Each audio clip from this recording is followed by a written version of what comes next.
What you can do for those currently joining, please use this time to share it with your friends, your family, share it with your spouse. In fact, go grab him, go grab her, because you're going to want to watch this one together. Our Valentine's Day special, and Renee is going to make his grand appearance in just a little bit. And this, he was upset because I kind of just told him out of nowhere, hey, by the way, I need you to be there tonight. And the reason why I do that is because I know Renee's personality, and I don't want to give him all too much time to think about it and give me a note. So I said, hey, just spring it up on him. Can you please do this for me tonight? And he said yes, because he's awesome. And so, if you have, start thinking about maybe questions you have for Renee, for me, or for both of us. Tonight is the night that you will be able to ask some questions. Nothing is off limits, at least for me anyways. Nothing is off limits, so fire away, ask away.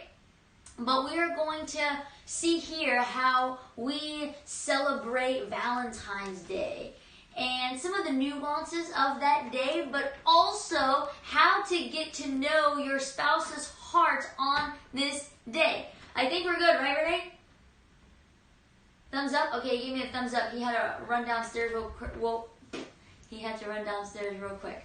But we are going to get started here because I want to give us enough time for the end. I can't see if you guys are coming in. I think that's what he went to go do. He went to go find the other phone to set everything up so that I can see you right here on the TV. So if you're coming in, I can't see you, but welcome. Hello, hello, hello. It is good to have you here, and I'm excited. Okay, so this week, we've been sort of prepping for today. And one of the questions that I asked you, I gave you a little quiz, and it said, how do you celebrate Valentine's Day? And there are different options there. There are 4 options. 1, I receive gifts. 2, we go out to dinner, no kids. 3 was, it's not really a big deal for us. We don't really care too much for Valentine's Day. And the other one was, I really care. I would love to celebrate, but my spouse is not about it. So whether he forgets to buy presents or doesn't take you out to dinner or thinks it's just a stupid Hallmark holiday, you guys are not on the same page about this holiday. Now, here's the thing. Valentine's Day supposedly celebrates love. And I think you would agree with me with this statement. You and I, we cannot have holiday marriages. What is a holiday marriage? A holiday marriage is a marriage that only celebrates holidays, meaning that everyone waits all year long to give that card, or to show up with those flowers, or to come with the chocolate, or to go out to dinner, or whatever. And so I have found husbands that wives who are so expectant about Valentine's Day, wives who are just so adamant that something special is done, husbands get an increased amount of pressure because they come to me and they say, man, are you kidding me? My wife has all these expectations, all these illusions, and I have to do this. I mean, I have to rent a white horse and come in and ask for a knight in shining armor. Just the pressure is too much, and I feel like I'm never going to amount. And so sometimes, honestly, I just don't even want to do anything.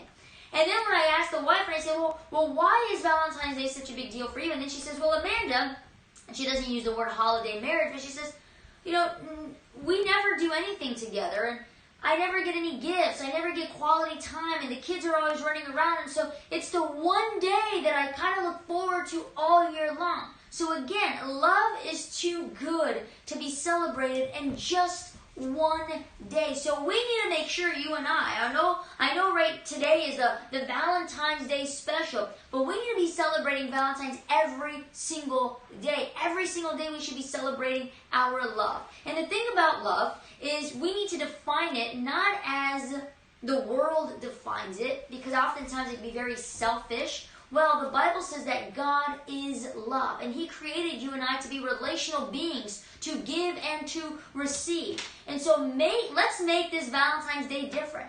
Let's not worry about what our spouse is or is not going to do for us, but let's selflessly serve them this Valentine's Day. Let's be like Jesus during this Valentine's Day, and let's be love to our spouse. So now, we are going to navigate this one together because I want to point out different ways that to make Valentine's Day a little bit more enjoyable. So here's the thing. We need to know the why behind the holiday. Remember, I like to look at Valentine's Day as God is love. It's not the only day. Hold on, Renee's connecting over there. So Valentine's Day cannot be the only day that Renee and I celebrate our love. It would not make any sense. I don't want to wait all year long to celebrate our love. And you shouldn't as well. And so it's a day to selflessly do for our spouse as every other day. So welcome, I see people joining in. Welcome, welcome, hello. And so 3 little points, 3 little steps that will help us navigate the holidays. So the first one is this. You and I, we need to keep in mind personality differences. You know, I had a couple, husband and wife, and the husband loved Valentine's Day. He loved the big stuff. He loved to celebrate it, liked to take her out to a nice dinner, and sometimes they would go on a boat, and he could not wait for Valentine's Day because he just wanted to lavish his wife with all this stuff. Well, in this case, the wife thought that was all kind of extra. She didn't really care too much for it. She honestly didn't need all of that, and she often told him, I mean, honey, do we really need to do all this stuff? And so it's interesting because usually it's the other way around, right? In fact, during this week when I did the little quiz on gifts, dinner, it's not a big deal, or I care, he doesn't care, there were answers. It was kind of even throughout. There was about, across the board there, you saw gifts, dinner. It was pretty even peel in these 4 separate answers. And so when the husband was the one who said, I think it's a big deal, and my wife, she's not too fond about Valentine's Day. Well, I wanted to know the why behind, and I wanted to know the story. Things are not superficial. We need to dig.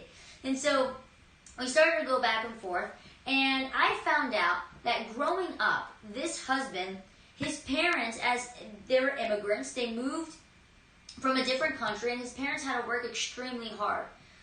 They really struggled in their first few years here in America, and his father worked all day long, oftentimes all through the night. His mother, the same thing. They had a cleaning business together, and they would clean hotels, and it was an all-day event. It was an all-day thing. And oftentimes, the husband tells me that he would tuck his siblings in, and that they would go to bed, usually without mom and dad, and they would see them maybe for a couple hours there in the morning to get ready to go to school. But during the week, it was hard for the family to connect because they were struggling to survive in America. And he says, but this is the thing, Amanda.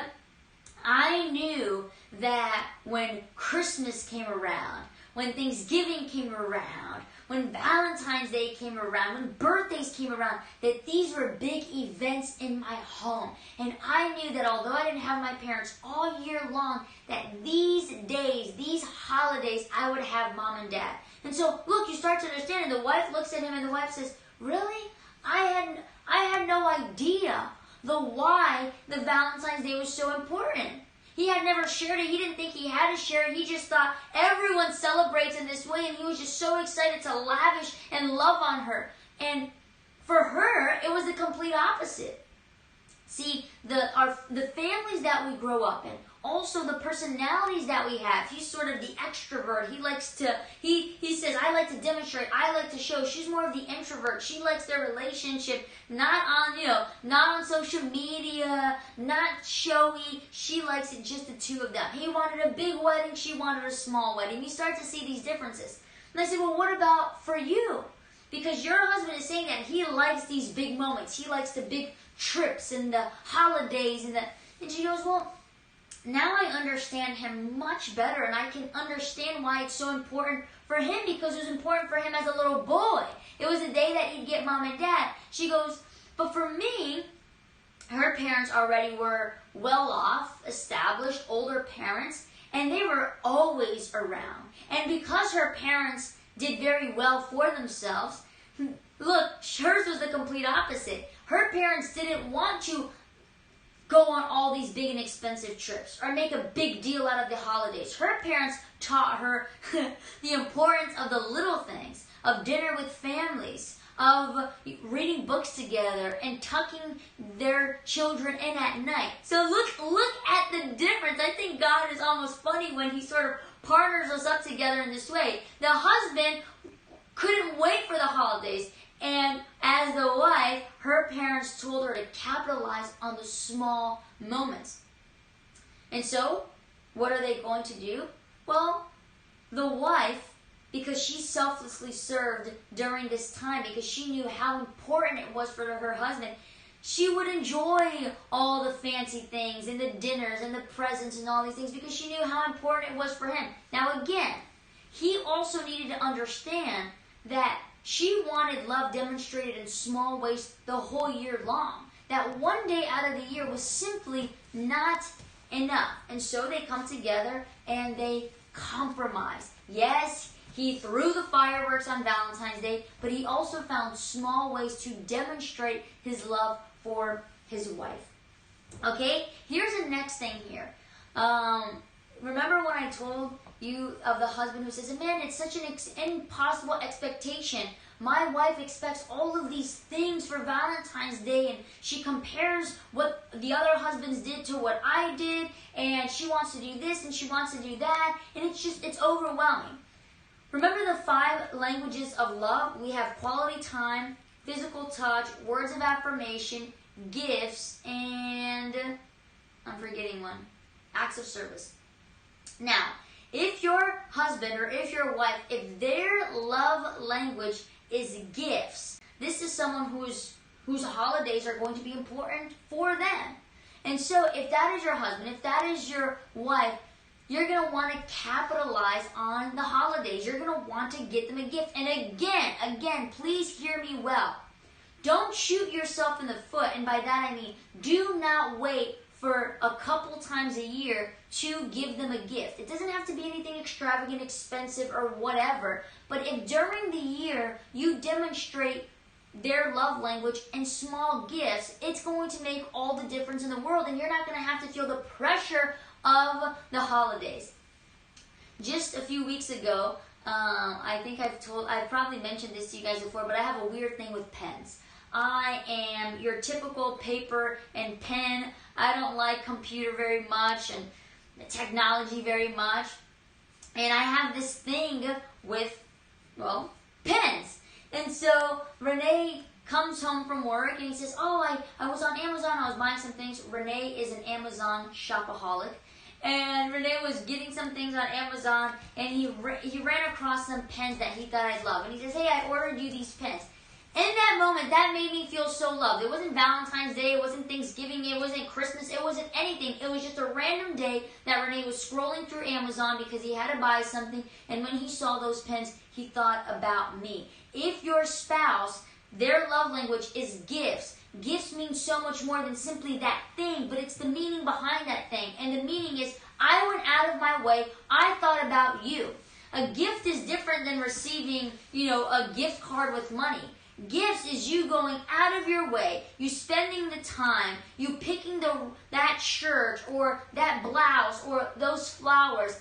Gifts has meaning behind it. And for your spouse, if it's their love language, you're going to want to capitalize on that. And now finally, so remember, the first thing is, what is the background? How did their family do the holidays? Why is it important? Why is it not important? Number 2, what are the different love languages? Is it gifts? Is it not gifts? Is it acts of service? Try to demonstrate love in the language of your spouse. And again, as I said in the beginning, love is too good to be celebrated in just one day out of the year. Do not shoot yourself in the foot. If you are only demonstrating your love to your spouse on Christmas, on Valentine's Day, on the holidays, you are going to be a holiday marriage. We don't want to be holiday marriages. The holidays are just one more day that we can celebrate. And for those who don't really make a whole big deal out of it, could it be because throughout the entire year, they already feel loved? Their love tank is full.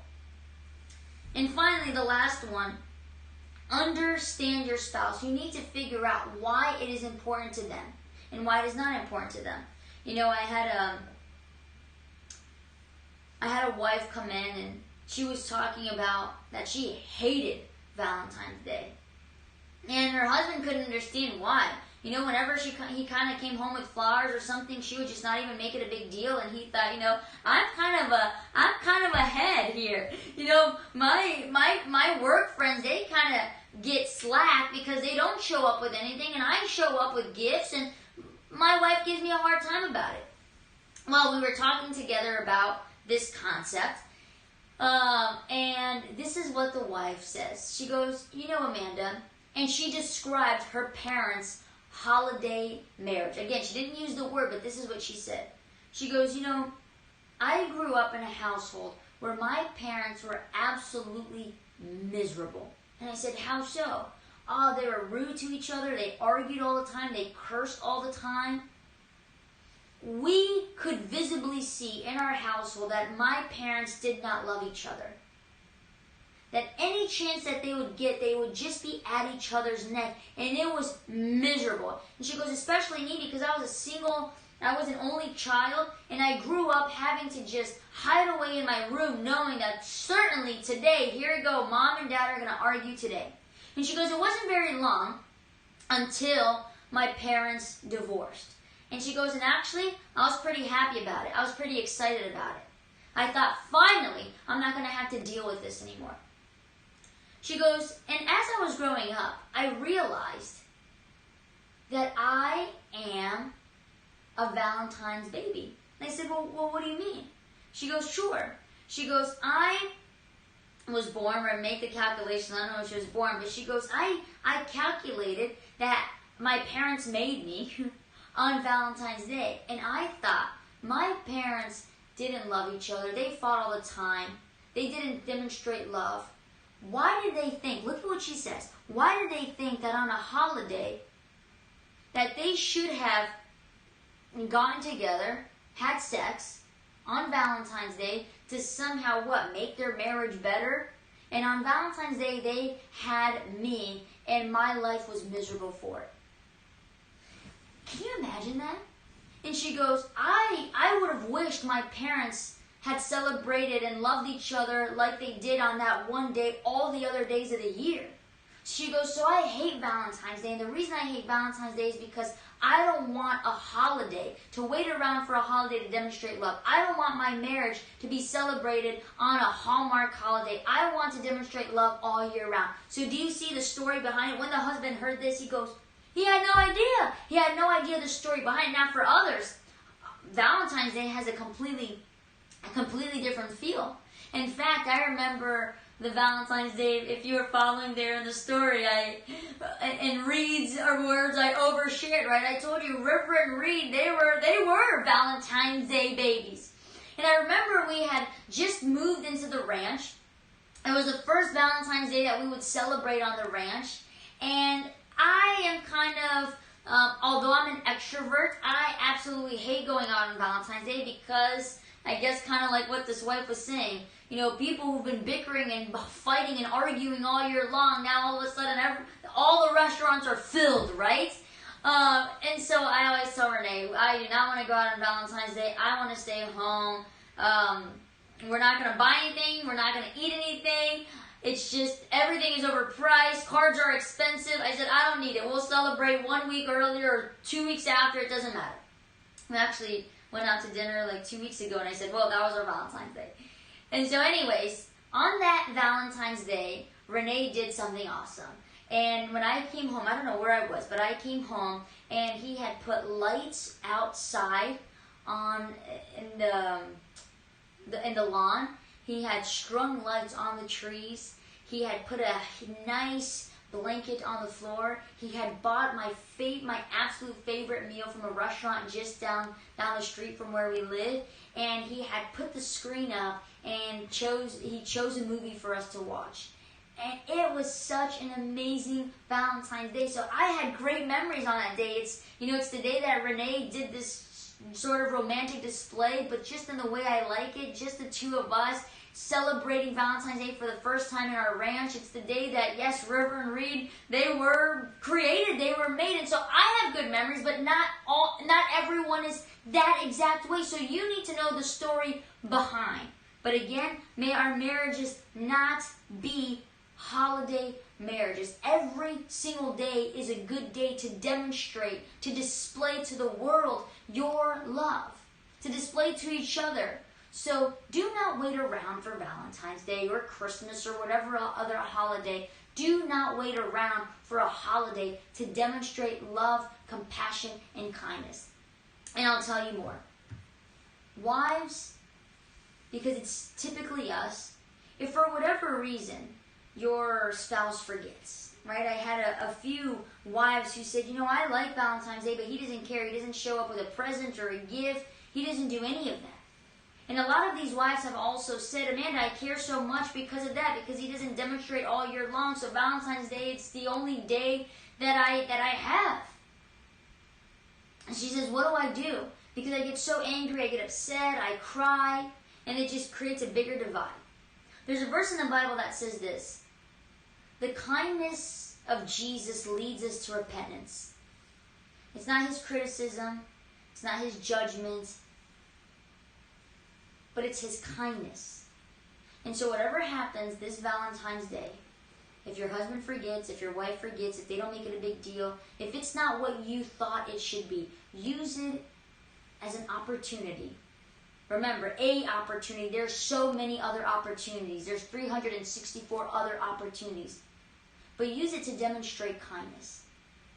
Use it to selflessly serve. Use it to do, even if they don't deserve it.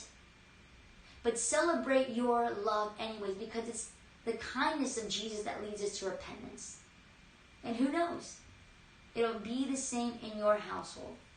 So now look, I'm going to call Renee here with me. I convinced him. And I figured we could end our little Valentine's live with some questions. Where do you want to sit? Here? Okay. And so here he comes. He accepted to do this. I didn't. I know, but I'm happy you came to do it. Look, it's lagging on us. But here he is. Look at us. We're even matching. Look. You like that? Look at that. Yellow shirt, yellow whatever thing, tiara. Is that what it is? I don't know. We planned it. What? We planned it. Yeah, look, we want to look cute for you guys. So look, here it goes. As you guys know, I absolutely love these little question box. This is called Table Topics. It's questions to start great conversations. And there's different ones. There's one for families. There's one for couples. And so, it's a great little conversation starter. And so, we're just going to pick out maybe 4 or 5 questions where we'll swap answering it.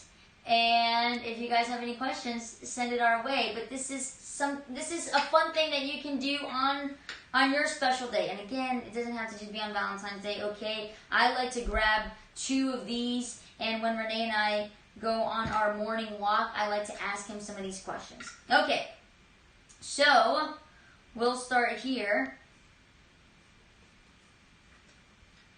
Here, I'll grab some of those, and let's see what comes up. The first one that I got was, what does your partner do that lets you know you are loved? So what do I do? Me first or you first? Well, I don't know. You want to go first? Okay, so what do I do for you that lets you know that you are loved? You take care of me. Okay, how do I take care of you? You, well, through the stomach. The way to a man's heart. So you take care of me, you feed me. Sometimes you even clean up after me. Yes. You, River, and Reed. Yeah. You take care of me and everything.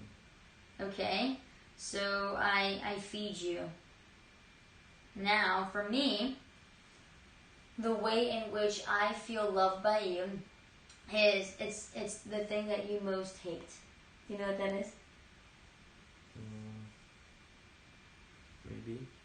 So every single night, throughout the night, I drink a lot of water. It makes me go to the bathroom several times in the night. Renee doesn't get it because he's like, why do you drink so much water? Don't drink water, and then you don't have to keep waking up in the middle of the night to go to the bathroom. But it's what I do. And every single night, just without fault, I don't have water. And so every single night, we will lay down on the bed, and I'll say, oh, I don't have water. And he'll go all the way downstairs and bring me my water. Every single night he does that. So that's a big one. Complain every single night. Yeah, but you go. And so that's a big one that lets you know I'm loved. And the other thing is that I often interrupt you to tell you things that I think is important. So if Renee's busy but I'm reading a book, and then I'll be like, Lim, can I just read this to you real quick? So I always interrupt you to share a book or something that I'm reading or something that's interesting, and you don't get frustrated. And you listen and you interact, and yeah, it shows me that the things that I have to say to you is important. Okay, the next one here. Oh, this is a good one. What does your partner bring to your life that wouldn't be there without them?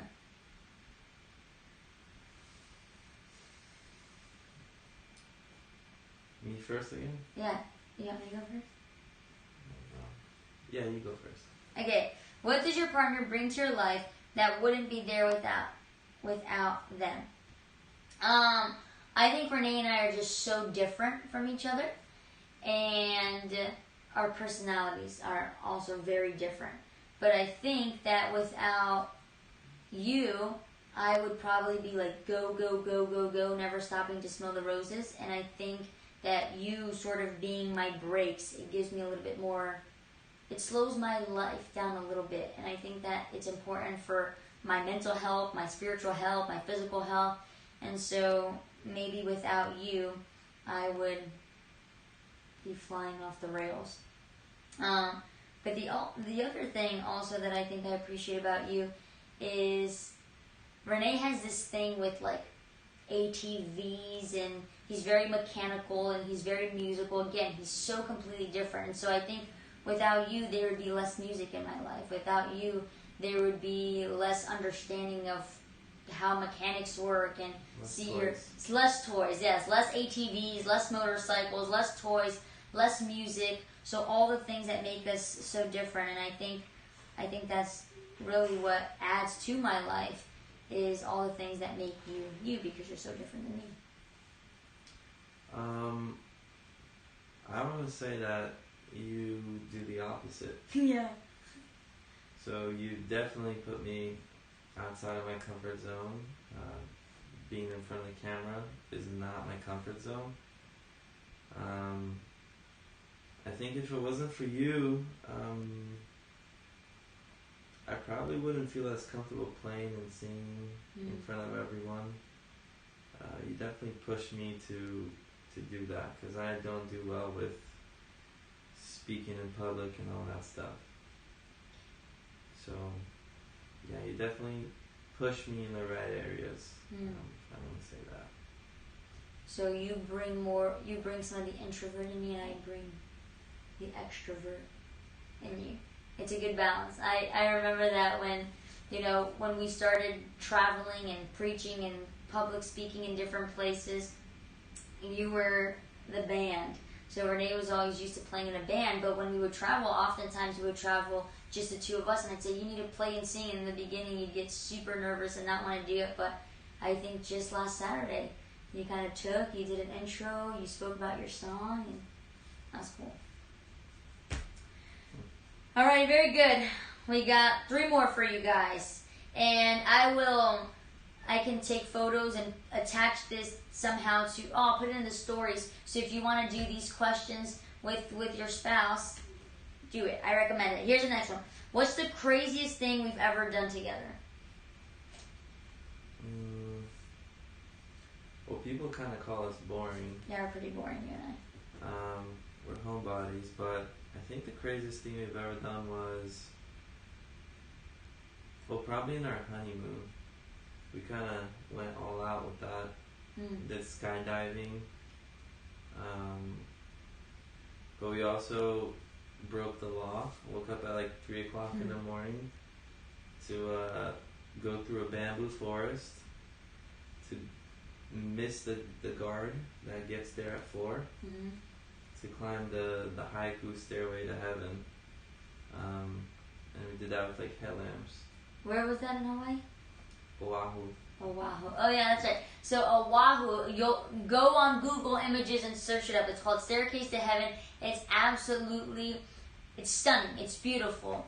And why did they made it illegal to climb up there? Because a lot of people were dying? It's dangerous. It's pretty much sheer drop off from if you get off the steps. And as you can imagine, if there's a lot of foot traffic, then the only way for you to get through if somebody's coming down is to step off the ladder and then jump back in. So, okay. And then plus it's like in the middle of a neighborhood, so people aren't being respectful of the community and kind of, talking loud and throwing trash and all that kind of stuff. So we woke up at like what, 2 o'clock in the morning? 2 in the morning. We drive to this place. Renee, obviously, he's extra. He's the over planner. He's the itinerary guy. He has it all mapped out. And there we are, headlamps, all of our gear, our backpacks. We have to like go under this fence, jump over through the bamboo forest. We find the stairs. We start hiking up the stairs. Pitch dark. Starts to rain. We're going up the stairs, and we have to make it a good height because the guards, they came around 3:30, 4 in the morning or something like that? Yeah. So we knew that if the guards got there before we did, they would tell us to turn around. So we go there, we start climbing, we make it to the top.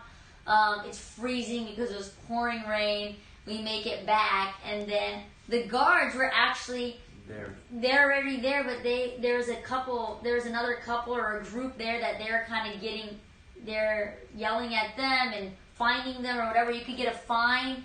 I think in extreme cases, people said that they even took them to jail for a few days. And so we saw that, and Ray's like, okay, now you have to run out of there. They were distracted. We ran away, jumped the fence again. I think that was the craziest thing we have ever done. That was awesome. Okay, I think I would agree with that. The craziest thing. So that's our story. Okay, 2 more. I know the answer to this one, but do you need to connect prior to sex, or do you find connection through sex? I'll take this one first. So I obviously, and it's not, again, generally speaking, most females, but I connect prior to sex. I always tell Renee, you want more sex, emotional intimacy is so incredibly important. To me, it is important that we are connecting, that we're spending quality time, that we're doing these little questions, that we go on our morning walks. Renee knows that our marriage is off. Without our morning walks, without speaking to each other and communicating with each other, we are off. And so it is so important. In fact, I'll say that I have desire to have sex when we are emotionally connected, when we are talking, when we're spending quality time together, the two of us, and also with our boys, with River and Reed. So you guys know I'm such a huge advocate of morning walks or evening walks. Do it with yourself and God. Do it with your spouse. Do it with your children. That is a game changer for me and sort of my desire to have sex. I always tell Renee, I don't want to feel like I have to have sex with you. I want to have sex with you. And that desire and that want is increased when we connect emotionally. But now for Renee... I'd say it's like an 80-20 or 90-10. Okay. Towards the other way. So you connect through sex.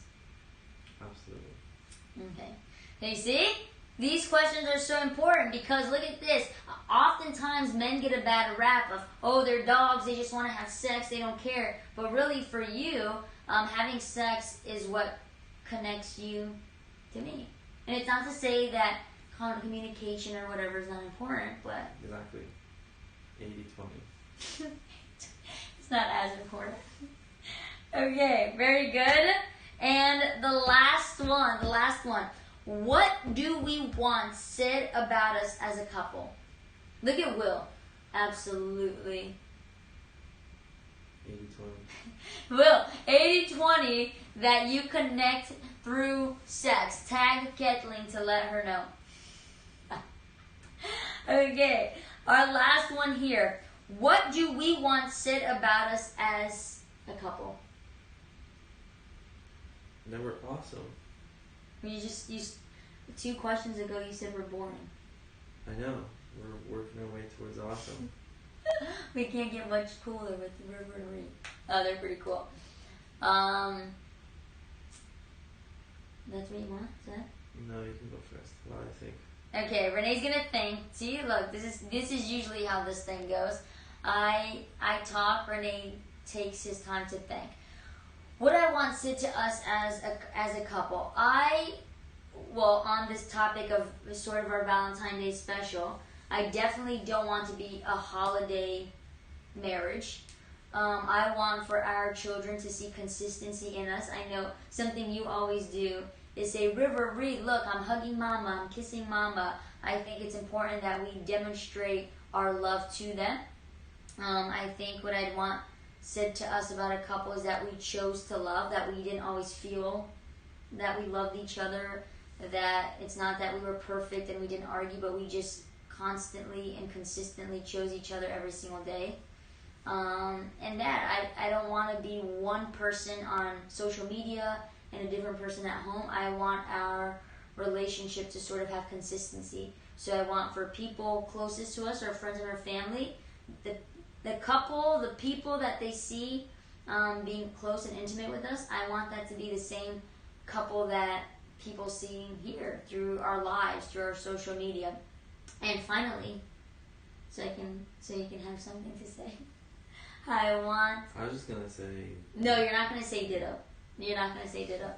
I want also. It's basically No, for people to see Jesus in us, and for them to see that everything that was possible in our marriage and in our family was made possible by the God that we serve. And I want for His love to be seen in us. Wow. Renee's not going to say ditto. Renee, what do you want? It's tough to follow that act. While Renee's trying to follow my Class A act, if you have any questions, send it now. Well, I guess. Well, you mentioned pretty much most of what I was thinking, but I want to say that I want to be an example to other couples of what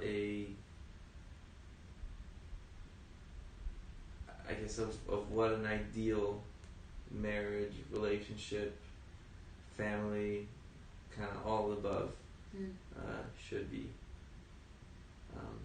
And that's not just to others, but like you mentioned, to the kids too, because we always talk about that. That to help us be an example to our kids. So just that, to be role models, I guess you can say. And it isn't going to be perfect role models, and that's why I think it's important that we have sort of this commitment and choose love every day, because it's not easy. It's not always Hollywood and all that good stuff. We have a question. So Will's asking, what is your biggest dream together? Oh man. What is your biggest dream together? Will? Well, Renee's like, don't ask any more questions. But I actually love that question. I know my dream. You can say your dream, but maybe we have a shared dream right now. If you aren't already following, follow IBelieve.ministries. That is our nonprofit that we created. Man, we created that nonprofit when we were dating. And now we're married and with River and Reed, and it's so awesome to see how that nonprofit has grown. So currently we are under construction building the I Believe Pavilion. So again, you can check that out there. And we have our eyes set on our bigger building, our headquarters. And I think our biggest dream, my biggest dream together with Renee, maybe his is different, is for this nonprofit to grow, for that fire that was instilled in us when we were dating. It's just amazing to see what God has done with it now. So I have this nonprofit dream, and then I have the dream of the abundant marriage, to kind of what Renee said there, to create a community of marriages, to surround ourselves with couples and husbands and wives who are just unwilling to accept mediocre marriages, who are just adamant about having an abundant marriage, not being satisfied with anything less than what I know that God gives those who believe. What's your dream? I would say like financial independence, to be able to do all of that you mentioned. No. Well, financial independence, well, you mean like a financial freedom? Sure. Not to depend on a 9-to-5 job. To be able to spend time with family, with kids, with things that really matter. So, yeah. Okay. So I think we're lined up. You want create resources and ways and creative ways to sort of feed into I believe and to feed into abundant marriage. I think those two things are our biggest dreams. And now again, I talk about the dream aspect, and you talk more about the how to get there, right? Renee always says, I dream with my feet off the ground, and Renee is beneath me making the calculations so I don't bust my butt. And so that, you just saw our personality right there, right? I'm dreaming about what I believe in abundant marriage and this, and Renee's like, oh, and I'm dreaming of the ways that we're going to get there. I think we have something here. A família de vocês é linda, já aprendi e entendi diversas lições através das reflexões aqui. Oh, thank you. That's awesome. Joining, are you all the way in Brazil yet, still, right now? Are you living in Brazil? I know you spent a couple months here in America, and I think I just saw you, if I'm not mistaken, that you just recently got married, right? So congratulations on that. I hope I'm not wrong. Was that you, or engaged, or something? Something like, oh yes, there you go. That's right. Awesome. Congrats. Welcome to our abundant marriage community. It is good to have. And this is the awesome thing about technology, right? That it can connect us from so far away. We have people from Brazil and all over the world coming together. And so please, as always, guys, if you have any questions, if there's something specific, please send me a private message. There you go. Recently married. That's awesome. So send me a private message. Let's go through these topics together. If you're not already doing so, follow us on the YouTube account. If you have just joined our Abundant Marriage family here, you can go there on the YouTube, scroll through some of the topics that we have already covered, and just use that to your advantage. Hey, Jasmine! Look at that. I'm not even married, and I love watching your videos. Thank you. Well, Jasmine, listen. The good thing is that when you do get engaged and married, you are going to be way ahead of the game. I always tell Renee, I said, man, these things that we're reading and learning, again, part of this, all the things we talk about, it has been so useful to us, and it has changed our marriage. And I thought, man, Renee, can you imagine if we knew some of these things before we got married? How much easier a lot of the stuff would be. And so some of our mistakes, I am showing you guys, hey, this was our mistake. We kind of messed up here. We did it like this, but now, we found this way to be better. So that's awesome. I'm glad to have you here, Jasmine, and you're close by, so you'll have to stop by at the ranch and come say hello. You'll have to stop by at I Believe and check it out. On Facebook. Oh, Renee's seeing if there's any questions there on Facebook. Any questions there? If not, we are going to wrap this up. Renee was such a champ today. He's not feeling too well, but he joined us. Right, next time we'll see if I can get him to play you guys a song or something. I'm pushing it. Next time. Okay, Will, last question. He has a question for Renee. Okay, Will, let's see it. What's your question?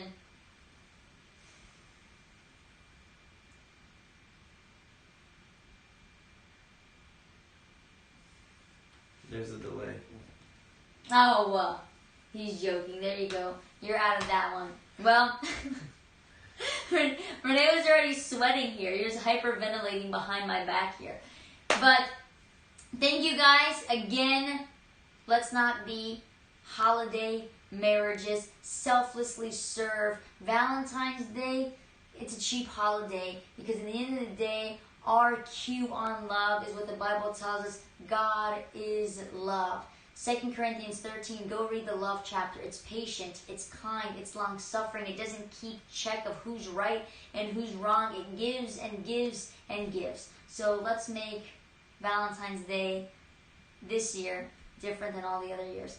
I will see you guys next week, Thursday at 8 p.m. Until then, send your questions because maybe, just maybe, we will answer it here on Thursdays. Bye, guys.